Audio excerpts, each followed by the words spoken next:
Assalamu alaikum. Bonjour à tous.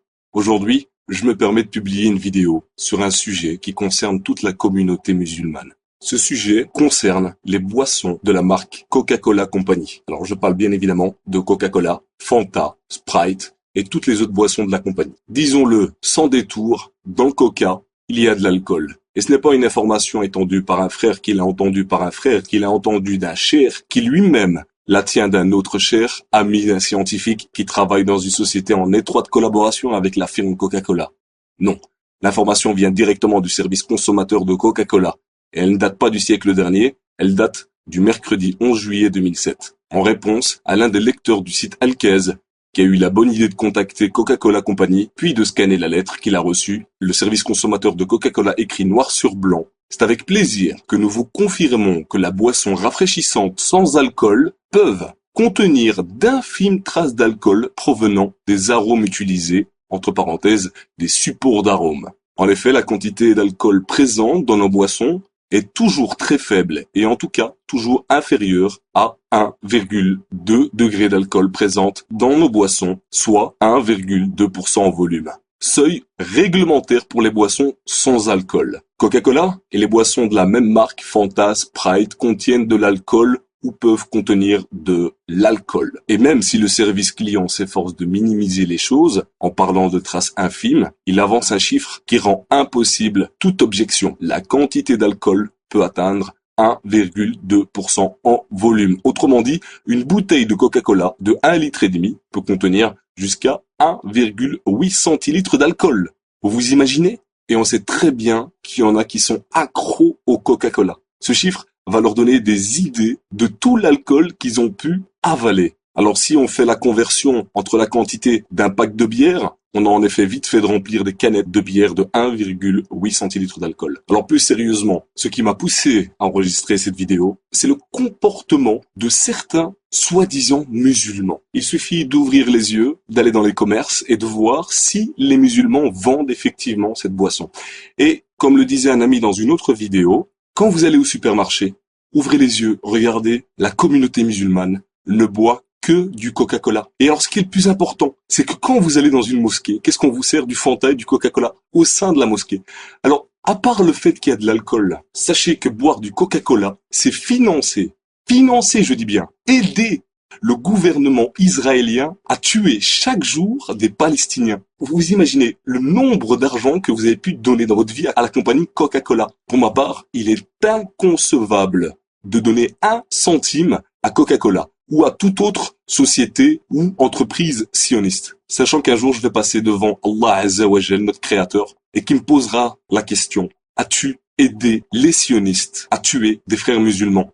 Que répondrai-je à ce moment-là? Non?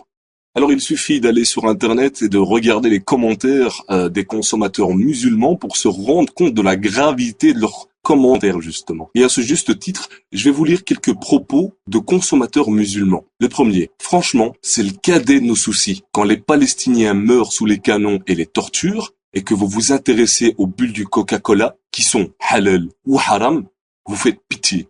Alors franchement, c'est cette personne qui me fait vraiment pitié. En achetant les marques Coca-Cola, c'est financer justement les meurtres et les massacres envers les Palestiniens. Alors un autre commentaire qui est beaucoup plus poignant: je bois du Coca-Cola, du Fanta et du Sprite régulièrement, et je n'ai jamais eu la gueule de bois. Cessons de chipoter sur des constructions de phrases tout à fait claires. Moi j'estime que Coca-Cola est bien claire dans ses propos et on devrait la remercier. Cela prouve leur professionnalisme. Elle aurait très bien pu nous dire: il n'y a pas une goutte d'alcool dans le Coca. Alors là, c'est la meilleure. Clairement, cette personne, en remerciant Coca-Cola Company, encourage les meurtres, les tortures, les bombardements que commet Israël envers le peuple palestinien.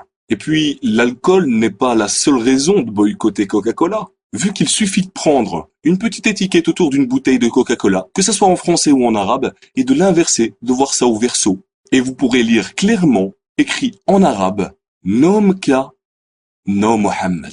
Astaghfirullah al-Azim. Quelle calomnie.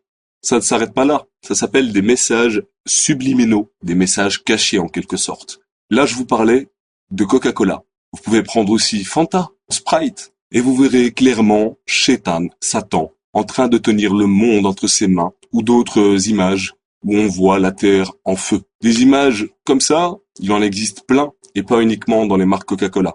Sachez-le bien. Et pour vous prouver que certains dirigeants de mosquées n'ont aucun scrupule, la mosquée de Paris certifie que Coca-Cola est halal. Et donc, soutient Coca-Cola. Je suis convaincu que la fin des temps approche à très grands pas. Il sera de plus en plus difficile de pratiquer sa religion.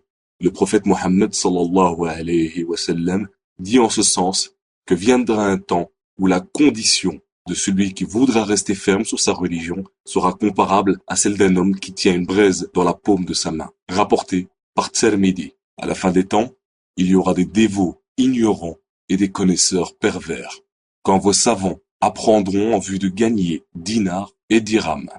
Viendra au sein de ma communauté des gens qui considéreront l'adultère, le port de la soie pour les hommes, le vin et les instruments de musique comme licites. Rapporté par le Bukhari.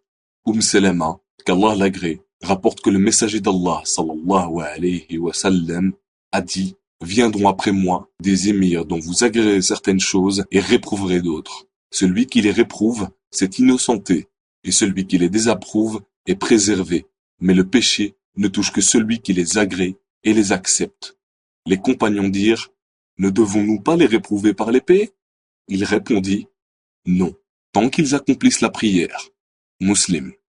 Nafi rapporte que lorsque les habitants de Médine dénoncèrent le pacte d'allégeance à Yazid ibn Muawiyah, ibn Omar réunit ses domestiques et ses enfants et dit: j'ai entendu le messager d'Allah sallallahu alayhi wa sallam dire: on dressera un étendard pour chaque traite le jour de la résurrection. Et nous avons prêté serment d'allégeance à cet homme conformément à l'allégeance légiférée par Allah et son messager. Je ne connais pas de traîtrise plus grande que de prêter serment d'allégeance à un homme conformément à l'allégeance légiférée par Allah et son messager. Je ne connais pas de traîtrise plus grande que de prêter serment d'allégeance à un homme conformément à l'allégeance légiférée par Allah et son messager, puis de le combattre. Et aucun d'entre vous n'a dénoncé ce pacte ou n'agré cette dénonciation sans qu'il n'y ait une rupture totale entre moi et lui. Al-Bukhari. Chers frères, chères sœurs en islam, je vous conseille vivement d'aller faire vos propres recherches. Comme je dis souvent, une info vérifiée par soi-même vaut 10 000 infos. Barakallahu fikoum. Je vous remercie. Jazakumullahu khair. Assalamu alaikum.